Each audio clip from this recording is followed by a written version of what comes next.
When you talk about C-segment saloons, nothing gets more definitively C-segment than the Toyota Corolla. With over 50 million units sold across the globe, this is one of the most popular cars in the world. So when Proton said that their new saloon was going to compete in the C-segment, well, we were a little bit skeptical. However, having driven this car, having lived with it, we can say that for the money, this is far more impressive than you might believe. My name is AIMAN ABDULLAH. This is Malaysian Motoring. This is our review of the PROTON S70.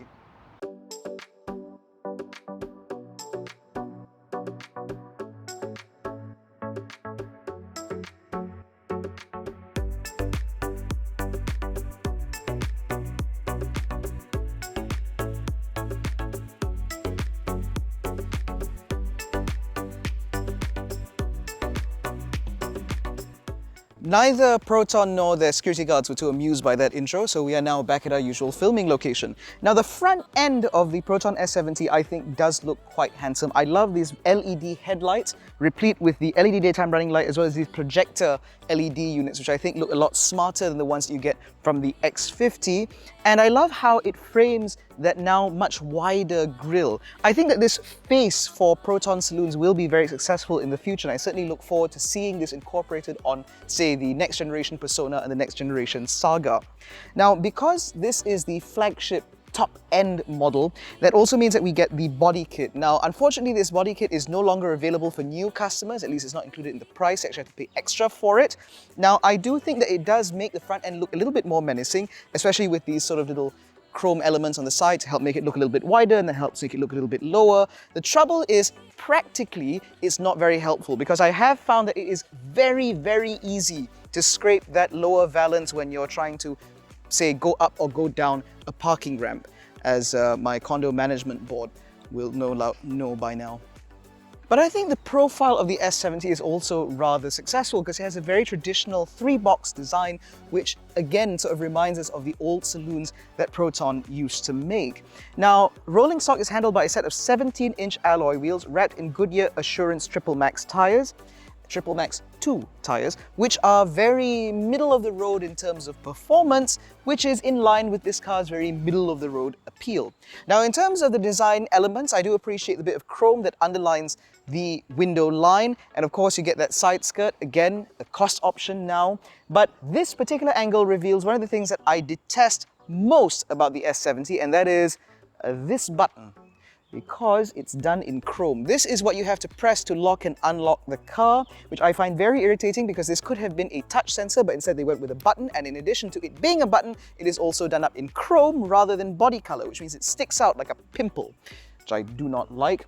Now, back here you do at least get this spoiler as standard, which I think sets off the rear end of this S70 rather well. You do get a full-width LED taillight, which is available on all variants except the lowest end model, the most entry-level S70. And of course, you do get LED brake lights, but the indicators and reverse lights remain halogen units. You get reflectors down there. Again, you get more of that additional body kit, which is a cost option, but overall, everything back here does look pretty good, if you ask me.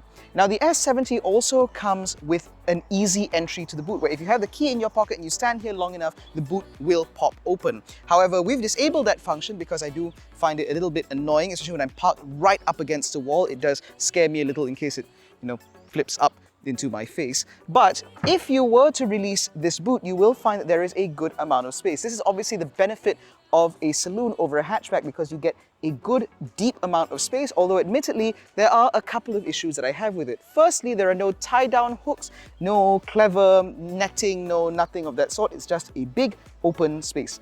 On top of that, there is also an enormous lip with which to put items in and out. It means when you're loading items or trying to pull them out, it can be a bit difficult because you have to lift them over that lip. Now, again, if you ask me, the S70 is a surprisingly practical car. Certainly more than enough for what you need within this segment, and it does stand up quite well against vehicles like the City, the Vios from the B segment, as well as the Civic and Altis from the C segment. And of course, unlike a Vios, you can fold the rear seats, and there's a spare tire too. Now, this interior is a little bit of a mixed bag, and so I will take this opportunity to remind you that this is a 90,000 ringgit and below car. So with that in mind, with that budget in mind, it's not too bad, because up here you have nice soft touch materials, get more soft touch material here, you get a little bit of fake stitching here, and it does look pretty good. In fact, even if you touch here and here, it's still nice and soft. You get some padding here, some more padding here, and it does feel rather nice. In terms of practicality as well, as you can see, this particular bin is nice and deep, although there's a more shallow one here, and of course you can fit a large bottle like this into this bottle holder down here as well. And of course, under this center armrest, which notably is very tight, you can also remove this lower sort of deeper cup holder should you want more access into the centered storage, which is again also very, very large. And because of course there is no handbrake lever, there's more space here, there's more space under here where you'll find your USB port, your power outlet. Up here you'll find a wireless charging pad and another rubberized pad here should you want to keep things, for example, like the key, they'll stay nice and safe there. Now behind this you will find a decently sized glove box which is large enough to fit the owner's manual, and overall it does seem pretty good. In terms of technology, again, for this price point, it is pretty good as well. You get single zone climate control, which is controllable either via the buttons here or through this central screen. Now, of course, this is a larger screen on the larger, more expensive cars. You get a smaller screen when you go further down the range. You also get another screen up here, which also runs the same IHU or Infotainment OS Atlas OS system, and overall this is very similar to what we've seen before from the Proton X90, and so it does respond pretty well. The processor in this is decent, although not great, and of course it does have a screen mirroring system called QD-Link, which is infuriating. Now this particular display here is also of note because it's relatively high refresh rate, it's relatively pixel dense, so overall it's quite positive to use, although admittedly it doesn't quite have the customizability that you might expect from a fully digital instrument cluster. This is again the same complaint that we had in the X90, and it's coming back here. Although that said, you can personalize very, very small bits within here, although it really isn't that much anyway. Oh, there's also a sunroof. Now that aside, this is where things start to fall apart, because in a C-segment saloon, I would expect this seat to be powered. It's not. This is a fully manual seat no matter which variant you go for. And then the material quality when you go beyond the dash is not so great. So here already we have hard plastics, but the worst offender I think is actually on the doors, because up here it's so unforgiving and scratchy. It's pretty mad. We actually had a Toyota Corolla before this, and all of this was nice and soft, and so again it lends credence that this is more of a B-segment saloon competitor rather than a C-segment saloon competitor, because C-segment saloons load up on higher quality materials. That said, however, in terms of ergonomics, once you've set up the seat properly, which is a bit difficult because Proton expects you to sit a little bit higher than you would in a normal saloon car, and this steering wheel, although adjustable for reach and rake, does not go as far out as I would like it to. So once you've set this up properly, everything does fall very easily to hand. My only complaint is that, again, to manipulate this screen requires the use of these multifunctional buttons on this side of the steering wheel, which then overrides things like your track and volume selection. I just feel like a slightly more intelligent use of buttons would have been a bit better. And before anybody gets confused, the trip button is here, which flummoxed us for a good 10 minutes. Now with this seat set up in my driving position, at about 170-ish centimeters, you can see there is a decent amount of knee room and a pretty decent amount of headroom. Now this seat is mounted a little bit flat, which means in order to get under thigh support, I will have to stretch my feet out underneath the seat in front of me, which, as I mentioned, due to the way you're required to adjust the driver's seat, shouldn't be a challenge at all. You get a couple of rear-mounted aircon vents here, which is always nice to see, and there is also a USB-C and USB-A port, as well as the smallest, most useless cubbyhole I've seen in a long time. Now, aside from that, there are pockets behind the front seats, which are relatively thin, should be big enough for like an iPad. You get bottle holders here, as well as a decently sized door bin. You get smaller bins up here, and of course, if you want even more practicality, there are a couple of cup holders via this deployable center armrest. And I appreciate the fact that this sits like this, so it's actually at the right angle, unlike what you get on a Toyota Corolla.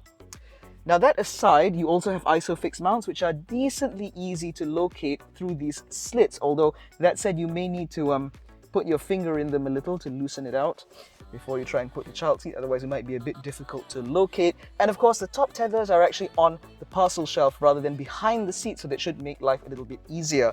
Now these doors do not open to a full 90 degrees, which means it will require some maneuvering of a bulky rear-facing child seat, but overall it shouldn't be too difficult. Now, The thing about the Proton S70 in particular is that a lot of people see this as a return to form for Proton, because this is a company that was built off of the back of practical family saloon cars, and all of which boasted excellent ride and handling.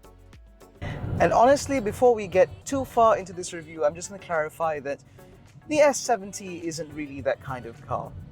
So up front, you get a 1.5-litre turbocharged 3-cylinder petrol engine producing about 150 PS and a decent amount of torque, with power going to the front wheels via a 7-speed dual-clutch automatic gearbox. Of course, this is the same setup that we've seen before in the X70, as well as the X50, as well as the X90, although that obviously gets a mild hybrid system.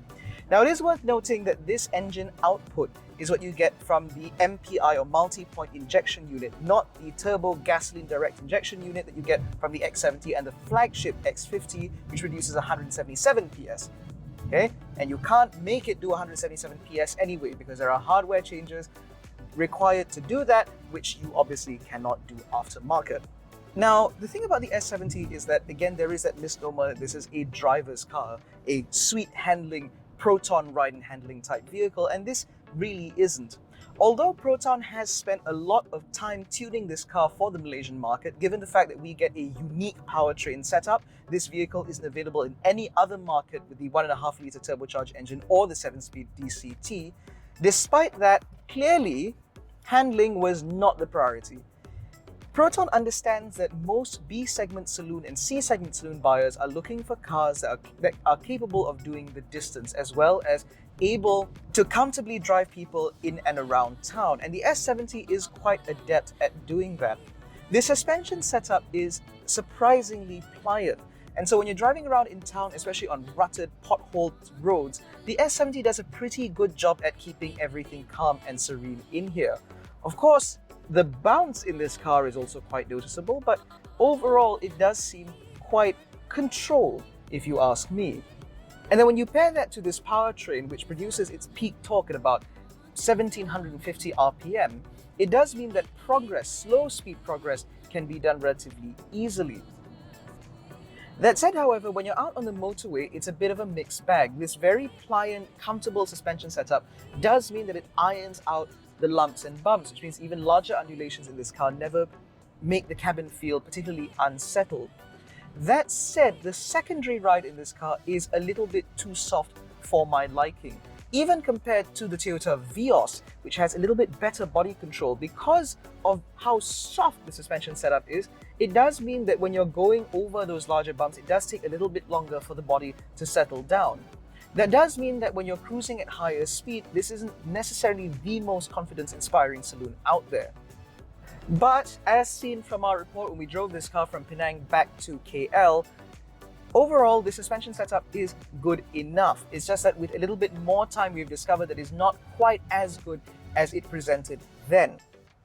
The other thing that hasn't changed is obviously the powertrain setup. So one of the things that we complained about when we took this car out the first time was the fact that the throttle input or the throttle pedal wasn't really very well calibrated, resulting in the car leaping and squealing off the line almost every time you hit the throttle, resulting in what appeared to be an inept driver behind the wheel. Now, for some reason in this car, despite having driven it in sport and comfort and eco, we can't seem to replicate that same issue. It may be an inconsistency between cars, or as I would like to believe, maybe Proton has actually done a little bit of something to the way the throttles are mapped in the new S70, which might actually be able to be done completely over the air. But as such, I can say that progress in the S70 is now a lot smoother than when we first drove it, and so that's all a positive thing. Now, when you're driving about either in town and on the open road, NVH is obviously going to be a very large concern. When you drive vehicles like the Vios in the city and you take it out on the motorway, particularly when you're trying to cover longer distances, you will immediately notice that these cars are not quite as comfortable or as quiet as you might necessarily want, particularly if you're cruising at higher speed. Now, in that regard, the S70 does quite well because, again, having driven this car from Penang back to KL at highway speeds, over various different surfaces, I have found that the S70 does remain decently comfortable. This isn't nearly as quiet as, say, the Toyota Corolla Altis, or it's a little bit closer to what you get from a Honda Civic, but it's certainly better than what you get from price competitors like the Toyota Vios and the Honda City. And as a result, it does mean that covering distances in this car is relatively comfortable. And when you're driving about in town, although I would have appreciated acoustic glass in this car, the lack of it doesn't really create too much of an issue because this car does do pretty well at ironing out the noises that you get from, say, lorries and motorcycles, that sort of thing. And of course, you can drown that out a little bit further via the audio system, which mercifully in this car is better than what we got from the PROTON X70, which had a laughably bad audio system, if you ask me. Now, there are a few things about this car that I'm not the biggest fan of. So for starters, the infotainment system, while certainly very smart and very adept and very crisp in terms of its presentation, the lack of Apple CarPlay and Android Auto continues to be a problem. Because if you were to get vehicles like, say, the Honda City and the Toyota Vios, you do get Apple CarPlay and Android Auto, and it displays very nicely on the screen, and so you have Waze and Spotify and all of that sort. Now, there is Spotify in this car, but it's built into the head unit, which means you need to sign into it, and then it will use the data plan that the car comes with, which is about 1 GB a month for, I think, the first 5 years. Now, I would have preferred Apple CarPlay and Android Auto because that would also reduce my dependency on having to use the built-in data. 1 GB really isn't that much, and you'll be surprised at how quickly you'll run out of space. And then, of course, there's the driving position itself. Now, as I mentioned earlier, this seat doesn't quite get as low as I'd like it to, and I need to sit a little bit higher in order to get both under-thigh support as well as a decent reach for the steering wheel. Now, with that setup, I have found that driving this car over 2 hours or so can result in a decent amount of back pain, lower back pain. The S70 also notably does not offer lumbar support, which means that there is no real way to remedy that short of putting one of those tacky cushions, which I am really not a big fan of. And then there's the matter of the ADAS system. So again, PROTON maintains that in order to have the full ADAS suite of systems, you need to get the most expensive model. Now, mercifully, PROTON has permitted that those ADAS systems sit on the 2 topmost models rather than just the top model with the sunroof, because they do know that a lot of Malaysians are not a big fan of sunroofs, and so you don't have to have the sunroof if you want the ADAS systems. Now, the suite itself is quite comprehensive. You have active cruise control, autonomous emergency braking, blind spot monitoring, rear cross traffic alerts, and so on and so forth. And all of these things are on paper very comprehensive. It's just that in execution, it's not so great. So on the X70 and the X50, they use a radar-guided system, which means that when you're stuck in traffic or when you're trying to use a radar-guided cruise control over long-distance drives, for example, the car can very intelligently figure out the distance that it needs to maintain, and so therefore adjust the throttle and the braking accordingly. The trouble with the S70, much like the X90, is that its ADAS system is reliant entirely on a camera-based system. Now, the trouble with that is twofold. Firstly, in adverse weather conditions, basically, if you can't see, it can't see. So if it's raining very heavily, for example, it won't work. And then secondly, there is the fact that it's just not quite as accurate or as smooth as you might want out of an ADAS system like this. Now, the very best in this segment come from brands like Hyundai and Kia, both of which use radar systems for their ADAS suite. And as a result, it does mean that when you're stuck in traffic, you can rely on these systems to do the majority of the work. They are reliable, they're dependable, regardless of the weather conditions and so on. Whereas in this, I do find that it takes a little bit longer for the car to pick up another vehicle ahead. It brakes very early, and it doesn't really hit the brakes or hit the throttle in a particularly smooth manner. And as a result, it means that in traffic jams, I've mostly been doing it myself rather than letting the car do it for me.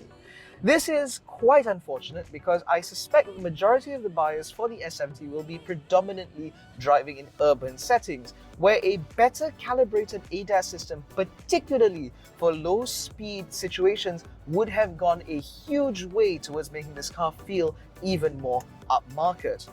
Now, that said, both Honda and Toyota use camera-based systems for the City and the Vios, which means this car doesn't do any worse than them. It's just that I would have preferred a radar-guided system as standard. Now, of course, these are relatively small niggles, and again, I wish to reinforce the fact that this is a sub 90,000 ringgit vehicle. The fact that you get this amount of space, this amount of practicality, and this amount of performance for the money does mean the PROTON S70 does put an excellent value proposition forward.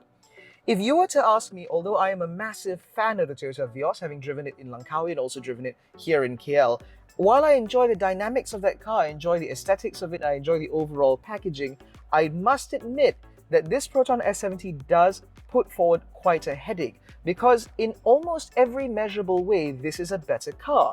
There's better performance, there's better fuel economy, with this car averaging about 7.3 liters per 100 kilometers throughout the time we've had with it. It is a little bit more quiet, it is a little bit more comfortable, and again, like I said, it's a very strong value proposition. It's very difficult to put this into words because a lot of buyers within the sub 90,000 ringgit segment usually are looking to step out of a national car, mostly because of ego and pride. But the S70, to me, is a good enough vehicle for you to second guess purchasing a Honda City or a Toyota Vios. Now, compared to C-segment saloons, I don't think this is quite the troublemaker that Proton had in mind, because if you were to, again, ask me, I'd be much better served in a Toyota Corolla rather than this, particularly the Corolla GR Sport. Although bearing in mind that it's a 152,000 ringgit vehicle versus this, which is just a smidge over 92,000 ringgit with the sunroof. So I get why this car exists, and I understand that people buying an S70 will not necessarily be cross-shopping against other C-segment saloons. But compared to B-segment competitors, compared to vehicles that are priced about the same, the S70 is an absolutely excellent car. I just wish it had Android Auto and Apple CarPlay. But if you're willing to overlook that, or if you're willing to keep your fingers crossed and hope that Proton provides an over-the-air update, this is a very comprehensive vehicle indeed. If I had a family or if I was buying within this segment, this would certainly be at the top of my list, simply for what it offers for the money. However, if you are looking for a vehicle that drives a bit better, then you may be better served by the Toyota Vios. That TNGA platform, as well as the excellently calibrated ride and handling, does mean that that car is more rewarding for keener drivers.